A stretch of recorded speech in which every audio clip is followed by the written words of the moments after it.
Testing.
All right, it is 2:15 p.m. on Valentine's Day.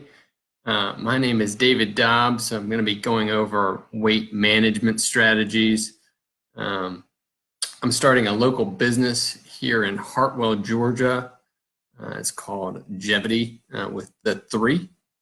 All right, so if you can, let me know what longevity topics interest you the most. Go to talktodobbs.com and take the short poll and just rank them. There's a whole bunch of topics on there. There's probably 10 or 11 topics, and just rate them on a 0 to 5 scale. All right, 0 meaning you're not the least bit interested, and 5, you are very interested. All right, that would help me out tremendously. Thank you. All right, like I said, my name is David Dobbs, and I am a longevity specialist. Okay, I help people 40 and up. I can't really say live longer, but live better. That's what I'm out here to do. That's what I want to help people achieve. I want to help them live better later on in life. All right. I am not a doctor, okay? And this is for educational purposes only. This is not medical advice, all right? As far as my passions, cognitive function is what got me into longevity. And so my grandfather, he had dementia. I had another grandmother with some pretty serious cognitive function issues later on in life. I also had my own struggle with ADD as a kid. And so that has really gotten me into this, all 3 of those. But I'm also interested in inflammation and nutrition and our topic for today, which is weight management. All right.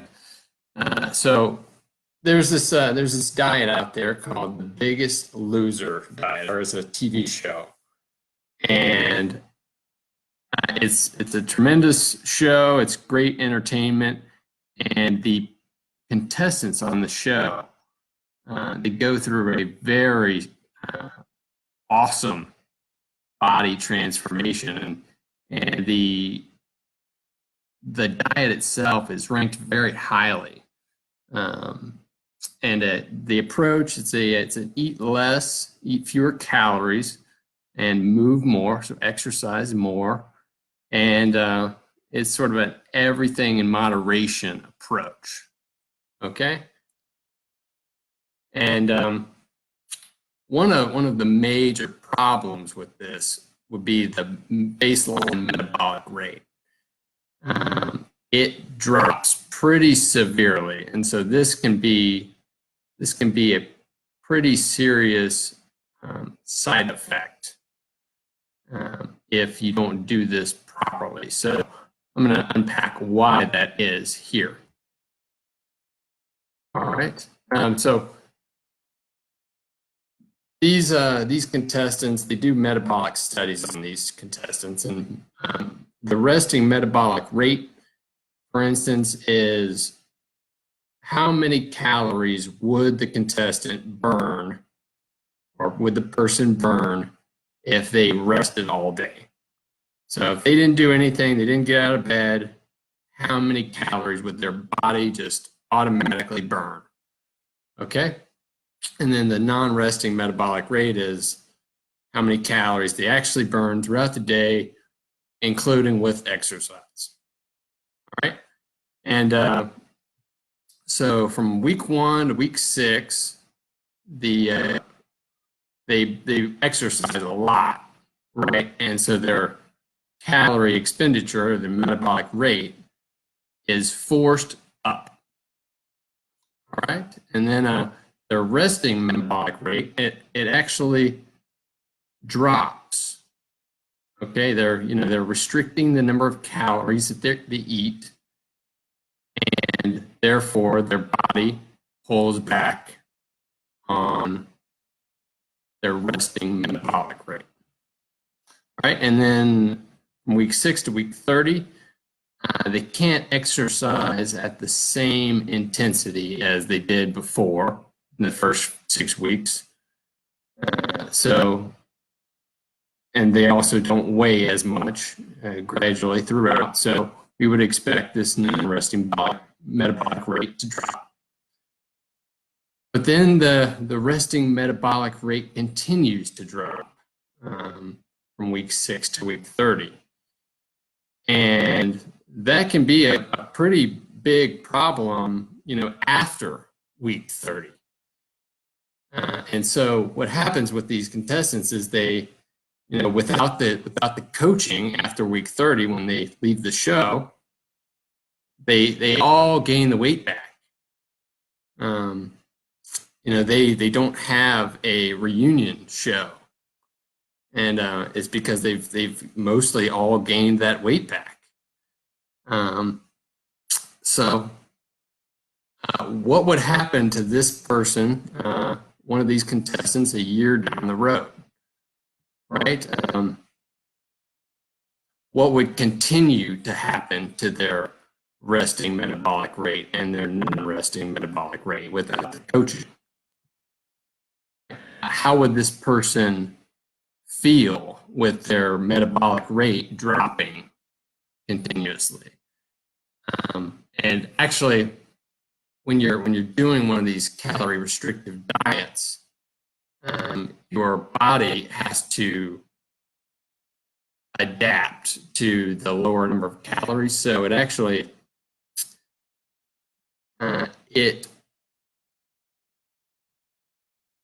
makes you feel pretty cold. You actually feel tired.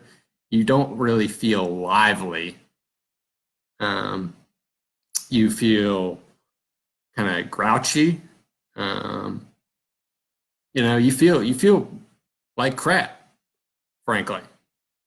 So you don't really want to work out anymore. You just sort of want to stay sedentary if your resting metabolic rate drops so far. So would they be able to stay the course, or would they actually want to eat more? Would they be able to keep exercising after the coaching has ended, after the show and the spotlight is no longer on them.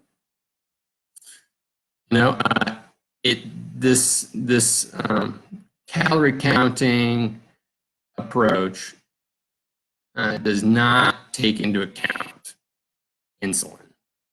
All right, and insulin, it's a hormone or a chemical messenger that tells your body to, one, store fat, and number two, don't burn the fat that you have stored. All right, I'm going to show you how this works. Before I get into that, there are two forms of energy. Okay, so one of them is glycogen. Glycogen is chains of glucose, or are chains of glucose, and it is stored in the liver and in the muscles. In the muscles, you have about an hour and a half worth of intense exercise stored in the form of glucose or glycogen. And then in the liver, you have enough for about 24 hours. All right. And then the other form is fat. You have de novo lipogenesis occurs of the glucose, the glycogen, and it turns it into fat, and it stores it in the fat cells. All right, and so here is my little diagram, and the fridge on the right, that's going to represent where your glycogen is stored. And the upper compartment, that's going to be your liver. That's the freezer part. And the lower part is going to be your muscles. Both of those store glycogen. Okay, and you have to use that before you use body fat. Okay, so this freezer over here, that's going to represent your body fat and your fat cells. Okay, and what controls what goes in between the liver and the muscles and the fat cells? Okay, there are these two valves. All right, one is a energy storage valve, which takes it from the fridge to the freezer, okay, going this direction. Right, and then there's another one that releases the energy that takes it from the fat cells over into the liver and the muscles. All right. Okay, and what controls these two valves? All right, this is what these calorie counting diets do not address. Okay, and that would be insulin. All right, when insulin is present, the storage valve, this upper valve, is open or on. Okay, so it takes glycogen, converts it into body fat, and stores it in the fat cells. Okay, that's when insulin is present. And then also, insulin, when it's present, it turns this one, the energy release valve, off. Okay, and essentially what we want to do, if we want to lose weight, and if we want our metabolic rate, our resting metabolic rate, to stay up, is we want this energy storage valve off.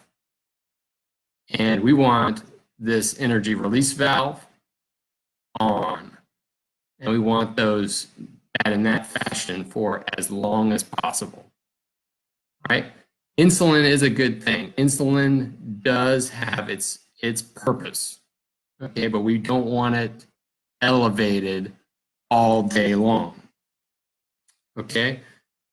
So anytime you eat something, there are two responses. There's an inflammatory response, and there's an insulin response. So if you eat, like the biggest loser says, you're going to be eating 5 meals a day. 2 of those are going to be like little snacks, and then 3 of them are regular sized meals. And you're going to start at 8 a.m. and you're going to end at 8 p.m. So you're eating for 12 hours. All right, and everything's in moderation, so you can basically eat the higher insulin response foods. You don't have to avoid those. All the foods are basically viewed equally. All right, you may avoid fast food, right? But as far as like grains and stuff, you can have those in every meal if you want to. It's all allowed. Okay, and another problem with this is that it does not address the hunger hormone known as ghrelin. All right, and all right, so here's an example of what happens to ghrelin over the 30-week period. All right, it starts out and it goes down just barely, and then it goes up. This is actually a survival mechanism of the body, the human body. And ghrelin makes it harder and harder for you to overcome and to control the amount of calories that you eat. All right, it's dropping your your body is dropping your metabolic rate because it doesn't think it's getting enough food. So it's going to burn fewer calories, and then it's also going to release this, which is going to make you want to eat more. All right, so this is the way we're wired, y'all. We're wired to make it more and more difficult to cut these calories long term. All right, in other words, it gets harder and harder to continue eating in the manner of a caloric deficit. All right, and the caloric deficit strategy, it has a high probability of gaining the weight back afterwards. All right, it's the way we're built. All right, this other hormone is cortisol. Cortisol is the fight or flight hormone. It actually can be quite beneficial for weight management and weight loss, unless insulin is present. So if insulin is present and cortisol is elevated, then it is going to increase or amplify the result of that insulin. Okay, it's like a domino effect, sort of, or like an amplifier. So in musician terms, an amplifier is something that increases the sound output. All right, and then it also prolongs the amount of time when insulin is present in the blood, or in musical terms, it's the sustain. So when a guitarist or a bass player plays their instrument and they hold it, they're not plucking anymore, but they're holding the strings, that's known as a sustain. So cortisol is like the sustain in that scenario, in that equation. So cortisol amplifies and sustains insulin. All right, so what are some solutions to this problem that the Biggest Loser diet and the calorie counting diets, they don't quite encompass? All right, all right, so the elimination diet, it removes or encourages you to remove those foods that cause a high insulin response. Okay, and I'll go into what those foods are here in a little bit. Another solution would be intermittent fasting. I'll go into that a little bit more in a second. Alternate day fasting, where you fast for one day and then you eat like normal the next day. All right, and actually this is the one that I would recommend for 40 and up. If you're 40 and up, this is a fabulous solution for you. All right, we're keeping insulin low, like super low, like non-existent one day, and then we're spiking insulin 3 times the next day. And we just do that for 3 months and see where we are from there. Or you could combine all of these. All right, and this can be sort of a lifestyle change for you. All right. Okay, so into the elimination diet, what foods are we going to eliminate that spike our insulin high? This one should be obvious. Sugar. The one that's not so obvious are sweeteners. So sweeteners that don't have any calories. Do those spike your insulin? They actually do. If it's like Splenda, it actually does spike your insulin because it is like it's made from a carbohydrate. You know, the calories have been removed, so it can't actually use those calories, but the structure is still there, so it does still spike your insulin. Okay. Grain. Grain definitely spikes your insulin. Grains are high glycemic. They're carbohydrates primarily. There are some proteins in there. The proteins that don't digest very easily, those spike your insulin for a longer period of time. Okay, the slower that something digests, the longer the insulin response is going to be. So it's going to prolong the insulin being in the blood. That is a negative if we're trying to lose weight. If we're trying to building muscle, insulin being in the blood, that's definitely not a bad thing. All right, dairy. So dairy has one of those proteins in it, and that's known as casein. Casein, the bodybuilders, they like to take that right before bed, and there's a sustained release of insulin overnight. And anyway, that's another prolonging the insulin response. All right, and then dairy also has sugar in it, the lactose, right? Unless you get lactose free, of course. All right, legumes. We got a capital L in there by mistake. Legumes, those are primarily carbohydrates. There are some proteins in there. Let's see, soy. Soy, we can eliminate that for estrogen purposes. All right, so soy has phytoestrogen in it.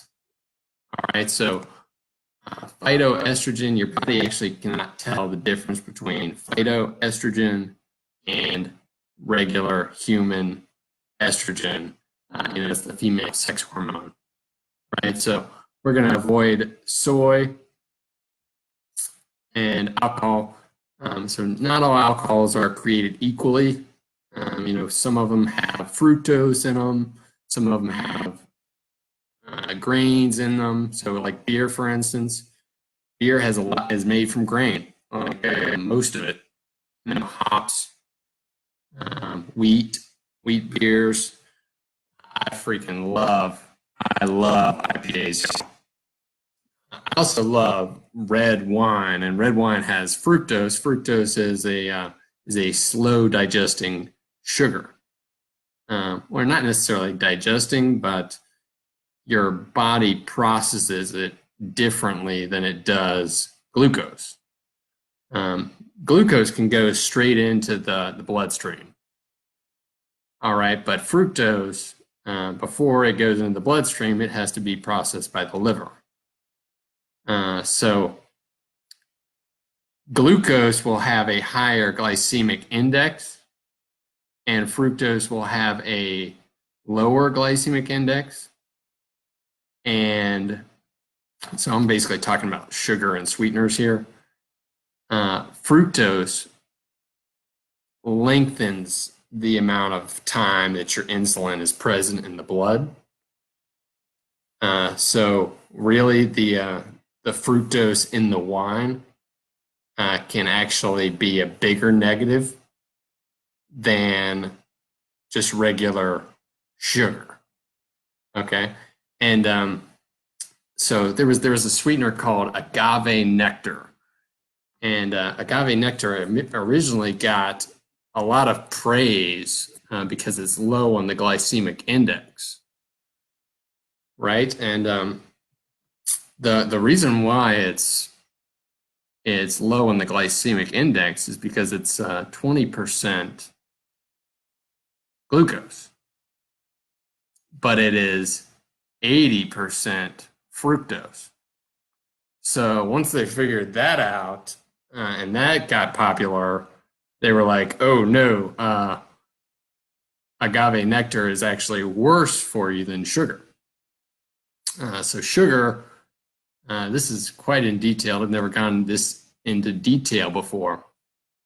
Sugar is half and half, half glucose, half fructose. So it's known as sucrose. All right.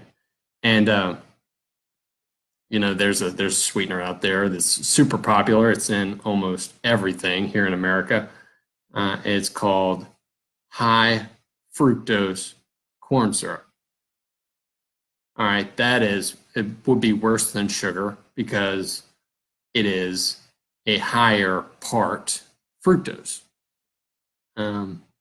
So, all right, keep on going. All right, so intermittent fasting. What the heck is that? All right, this is where you mix up your meal timing. You want your body to get confused and have to adapt, and you want insulin to be low, and you want it to just spike it at certain times. All right, so, and this is a great way to begin fasting because a lot of people, they're like afraid about headaches or being hangry, in a bad mood and stuff. And so they don't want to just commit to, doing a 24-hour fast just right off the bat. Right, so this is a way to start. So doing a 12-hour fast, that'd be great. So that's where you get a full night's sleep. You eat right before bed, get a full night's sleep, 8 hours, and then you don't eat until 4 hours after you wake. All right, so that'd be a 12-hour fast. All right, I want you to progress because there's some other benefits besides just weight management, right? So 16-hour fast, 20-hour fast, and so on. All right, so with 24-hour fasting or alternate day fasting, you have some other benefits. One of them is metabolic rate, which we already talked about. Your metabolic rate with fasting actually does not go down. It actually goes up. And the reason why is because the energy expenditure valve or the release valve is on because insulin is not present. So your metabolic rate goes up. Your resting metabolic rate goes up. And actually your brain will work better with that. And that's not listed here, but that is definitely, cognitive function is definitely a benefit of 24-hour fasting. All right, cell recycling. That is, here's a jargon term for you that's called autophagy. All right, it's where the weak and old cells get consumed for energy. You know, your body's looking around itself for things that it can consume and use and burn for energy when you're fasting. And you know, those old cells that are no longer doing their job, they get eaten. All right. DNA repair. So when your body doesn't have to, you know, have these inflammatory responses all the time, it can get back to doing what it was supposed to be doing. And one of those things is DNA repair. Like before they go copying the DNA again, they make sure that it's copacetic first. You know, if we're going to copy it, you might as well make sure that it's correct. So your DNA expression is optimized when you fast for more than 24 hours. All right, another thing, stem cell production. Your stem cells, they reproduce. They have daughter cells. All right, and stem cells, they can be used to, you know, heal your knees, heal all your joints, all these organs, your liver, acne, you know, human growth hormone. So human growth hormone, actually you ladies would love to know some benefits about human growth hormone, like your skin, it gets more vibrant, more radiating. Let's see, your hair, your nails. Human growth hormone helps those. All right, next one is mitochondrial adaptation. Your mitochondria are the energy producers in your cells. All right, mitochondria are like Georgia Power or Duke Energy here in South Carolina. I'm broadcasting from South Carolina today, so they have Duke Energy here. All right, and that's how you produce energy inside your body. You can't have a metabolic rate unless you're burning energy and creating ATP. So your mitochondria, they didn't plan for, you know, to go without food, right? So they have to adapt to that. They have to, like next time around, they're going to plan better. So what they're going to do to adapt is they're going to build a bigger factory or a bigger power plant. All right. And the last thing, this is probably one of my favorites personally, is that your body, when it goes to look for energy around the body, it's going to hunt down some malicious proteins by activating a specific enzyme. And there's actually a trivia question at the end of this that asks what that enzyme is. So I'm not going to tell you what that is right now, but just know that there are 3 places in the body where this enzyme can be found once activated. Those 3 things, and those 3 organs are the liver, the skeletal muscle, so the muscle that you can actually control. Like, I'm not talking about the heart. I'm not talking about the intestines or any smooth muscle at all. I'm only talking about muscles that you can control, that control the skeleton. All right, and then also the brain. So these, in the brain, it consumes and breaks down these proteins that can interfere with your cognitive function, with any nerve synapses. Your reaction time will get better. You'll be able to think more clearly. You'll have a better attention span. All of that. with 24-hour plus fasting. All right, cool. So trivia questions. How long is the longest documented intentional fast? 382 days. All right. What is the hormone or chemical messenger that works as the opposite of insulin?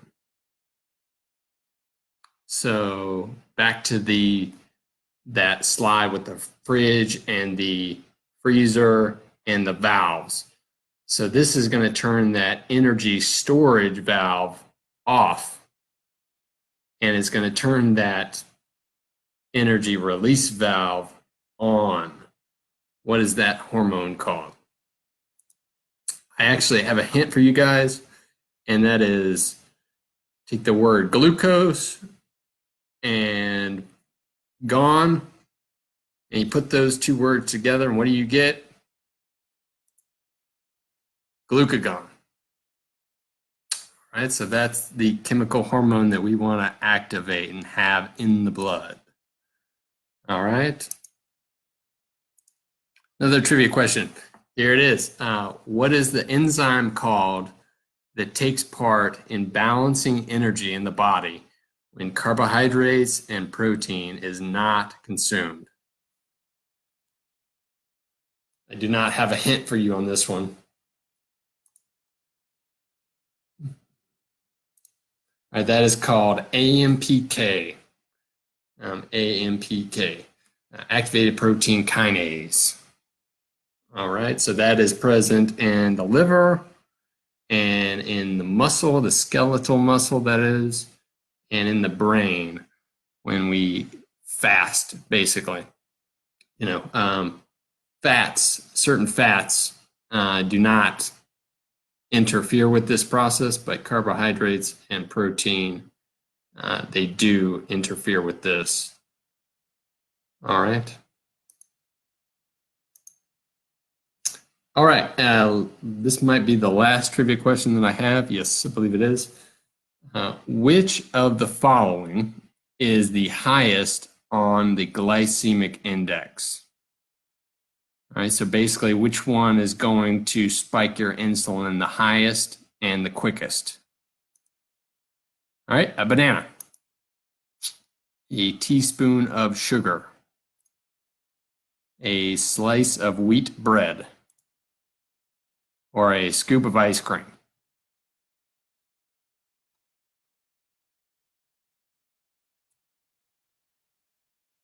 All right, so this one's going to be glucose and fructose.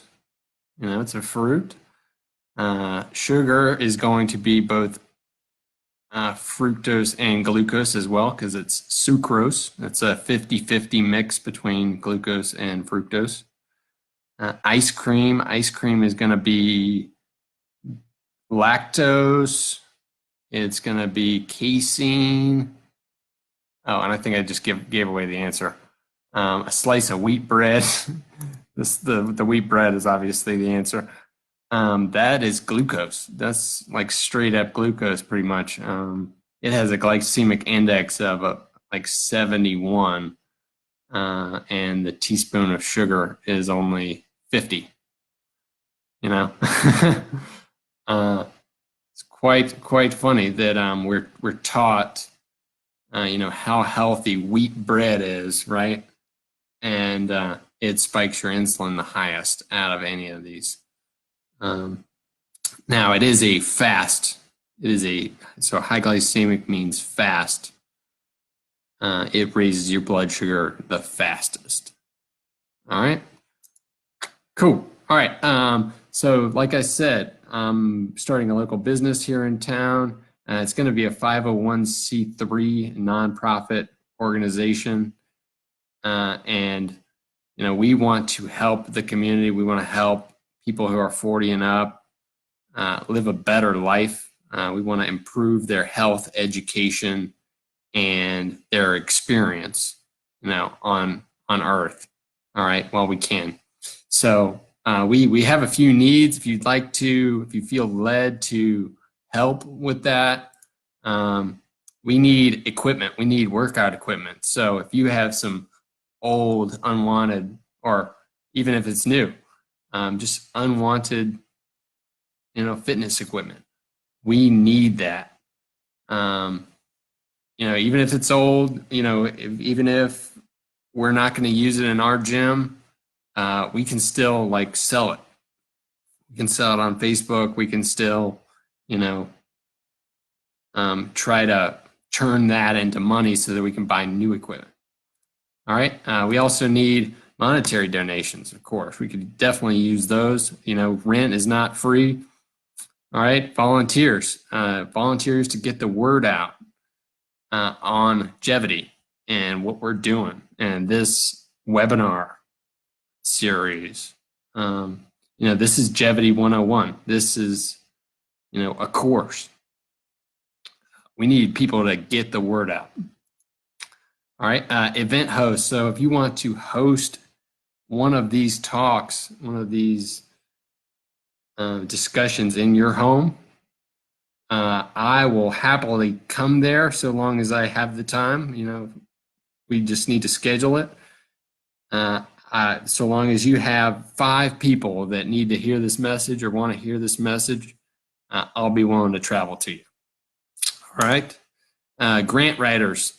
So to keep this operating, this business operating as a nonprofit, I need grant writers. So if you have any experience or if you feel like you want to write or help us write a grant, we could use you. All right. You can go to longevity.com/donate.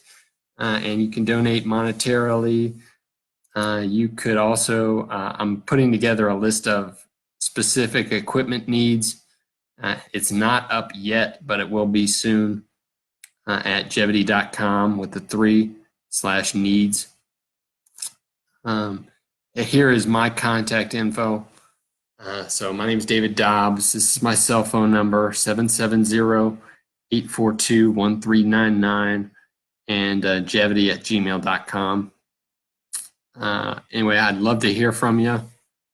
I believe that's all I have. Oh, one more thing. So there's a 5-question survey. If you can go to improvementobsessed.com and fill out the 5-question survey, I would love that. All right. That would help us a lot. Thank you very much.